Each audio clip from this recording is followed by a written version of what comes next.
എന്റെ ശവം നിങ്ങൾ കാണും, എന്റെ ശവം കണ്ടിട്ടേ നിങ്ങൾ ഇവിടെ നിന്ന് പോവും, ഇല്ലേ ഞാൻ കാണിക്കും.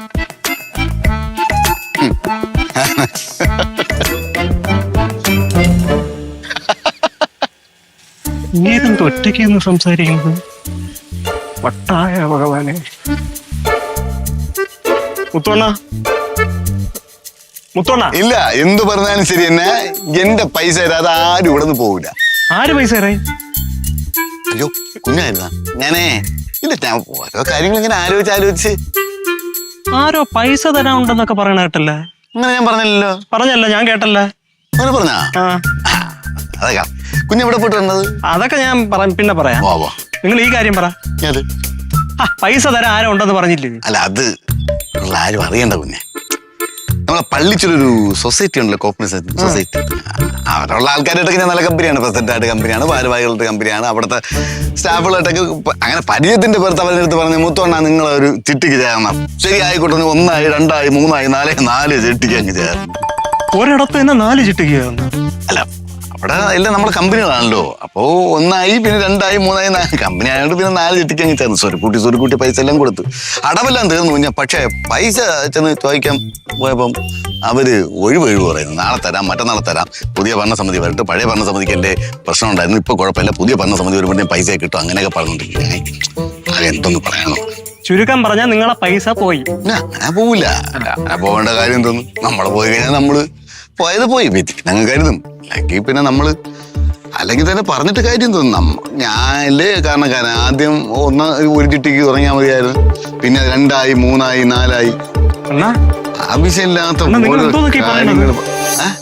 എന്തോന്നൊക്കെ പറയണമെന്ന്. അല്ല, ഞാൻ ഇങ്ങനെ ചിട്ടിയുടെ കാര്യം ആലോചിച്ചിട്ടിരുന്നു കുഞ്ഞു. ഇങ്ങ് വന്നേ. അല്ല, നനയ്ക്കാറുണ്ട്.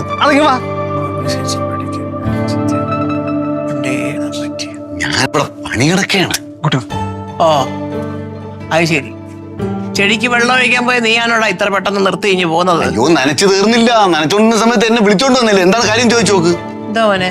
അമ്മ, ഒരു പ്രശ്നമുണ്ട്. മുത്തോണ്ണ ഒരു വലിയ പ്രശ്നത്തിൽ ചെന്ന് ചാടിയിരിക്കുകയാണ്. അത് കാര്യം ആരടുത്തും പറഞ്ഞില്ല, ഞാൻ ഇപ്പൊ ചോദിച്ചപ്പോഴാണ് പറഞ്ഞത്. അയ്യോ, എനിക്കൊന്നും മനസ്സിലാവുന്നില്ല. എന്തുവാ പ്രശ്നം? എന്തുവാടാ മുത്തു? കാര്യം ഞാൻ പറയാമ്മ. നമ്മള് പള്ളിച്ചൊരു സഹകരണ സംഘമുണ്ട്. അവിടെ മുത്തോണ്ണൻ ചിട്ടിക്ക് ചേർന്നായിരുന്നു. ഇവിടെ നിന്ന് കിട്ടിയ മൊത്തം പൈസ കൊണ്ടുപോയി അത് ഇട്ടു. ചിട്ടി കഴിഞ്ഞ് ഇപ്പൊ അവര് പൈസ തിരിച്ചു ചോദിച്ചപ്പോഴത്തേക്ക് ഇന്ന് തരാം നാളെ തരാന്ന് പറഞ്ഞിട്ട് കറക്കേ. ചുരുക്കം പറഞ്ഞ് അധ്വാനിച്ച് കിട്ടിയ പൈസയെല്ലാം വെള്ളത്തിലെ വര പോലായി. അതെ, പോയത് പോട്ട് കൊച്ചമ്മ, അല്ല ഇനിയിപ്പോ പറഞ്ഞിട്ട് കാര്യം. പോയത് പോട്ടെന്നോ? എന്താ പൈസക്ക് അത്ര നിസാരോ നിനക്ക്? അല്ല കൊച്ചമ്മ, ഞാൻ അവിടെ ചെന്ന് ചോദിച്ചപ്പോഴേ ഓരോ ഒഴിവൊഴിവ് ഇങ്ങനെ പറഞ്ഞുകൊണ്ടിരിക്കുകയാണ്. ഇന്ന് തരാം, നാളെ തരാം, മറ്റന്നാളെ തരാം, പുതിയ സമിതി, അതായത് ഭരണസമിതി വരട്ടെ, നേരത്തെ ഉള്ള ഭരണസമിതി ഇല്ല ഇത് പറ്റിയത്, ഇതൊക്കെ പറഞ്ഞു. എനിക്ക് ഉറപ്പുണ്ട് കൊച്ചമ്മ, അത് കിട്ടൂല. പോട്ടെ. ഷടാ, ഇതെന്തോന്ന് നീ ഇങ്ങനെ തീരുമാനം എടുത്തതുപോലെ പറയുന്നത്? കിട്ടാൻ വല്ല മാർഗം ഉണ്ടോ നമുക്കൊന്ന് നോക്കിക്കൂടെ? എടാ മോനെ, നീ എന്തെങ്കിലും ഒരു വഴിയൊന്ന് പറ. ഞാൻ നോക്കിയിട്ട് നമുക്ക് ലീഗലായിട്ട് ഫ്രണ്ടിലോട്ട് പോവാം. അത് നീ ഒരു കാര്യം ചെയ്യ്. നമ്മുടെ അമ്പാടി വക്കീലില്ലേ, അയാളോട് ഇതിന്റെ നിയമവശങ്ങളൊക്കെ ഒന്ന് ചോദിച്ച് മനസ്സിലാക്കി വെക്ക്. അല്ല കൊച്ചമ്മ, 4 ലക്ഷം രൂപ ഞാൻ വാങ്ങിച്ചായിരുന്നു. ഇനി 1.5 കിട്ടാനുള്ളൂ. അതുകൊണ്ട് വിളിക്കണ്ട, വിട്ടേരെ.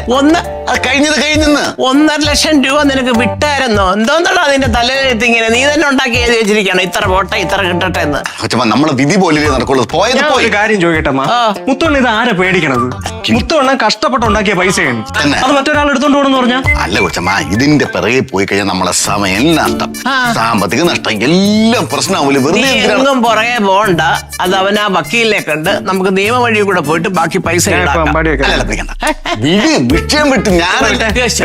ഇത് അമ്മ ഇടപെട്ട കേസാണ്. മുത്തോണ്ണ നിന്ന് എണ്ണാ മാത്രം മതി, ബാക്കി കാര്യങ്ങൾ ഞങ്ങൾ ഏറ്റോളാം. അല്ല കുഞ്ഞേ, ഇതിപ്പോ നമ്മൾ വേണ്ടാന്ന് വെച്ചേക്ക. ഞാൻ അത് കളഞ്ഞു. 4 ലക്ഷം കിട്ടിയത് അതിനെ മഹാഭാഗ്യം.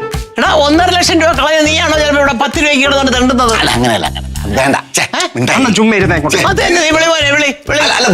പറ്റുന്ന സാഹചര്യം അത് കെട്ടിയതാണ്. ഞാൻ പറയട്ടെ കൊച്ചമ്മ, 4 ലക്ഷം രൂപ ആദ്യം വാങ്ങിച്ചു. ബാക്കിയുള്ള 1 ലക്ഷം ഞാൻ തന്നെ വാങ്ങിച്ചു. വാങ്ങിച്ചെന്ന്? 4 ലക്ഷം ആദ്യം വാങ്ങിച്ചു, ബാക്കി കിട്ടാനുള്ള 1 ലക്ഷം ഞാൻ തന്നെ വാങ്ങിച്ചു. നീ പറഞ്ഞ കിട്ടിയില്ലെന്ന് വാങ്ങിച്ചോ? നീ അല്ല, വാങ്ങിച്ച് ഞാൻ നമ്പർ അറിയിക്കാണ്. കാരണം ഞാൻ ഈ കിട്ടാതെ ഒഴിവൊഴിവ് പറഞ്ഞല്ലോ, ഇന്ന് തരാം നാളെ തരാം മറ്റന്നാളെ തരാന്ന് പറഞ്ഞപ്പോ ഞാൻ ഒരു ദിവസം രാത്രി ഞാൻ വീട്ടിൽ പോകണമെന്ന് ഇവിടുന്ന് പറഞ്ഞ് പോയില്ലായിരുന്ന, ഞാൻ പ്രസിഡന്റ് വീട്ടിൽ പോയായിരുന്നു. പോയിട്ട് ഞാൻ പറഞ്ഞു ഇതിപ്പോ ഇത് ഇങ്ങനെ പോകണമെന്നുണ്ടെങ്കിൽ ഞാൻ വല്ലാത്ത അവസ്ഥയിലാവും.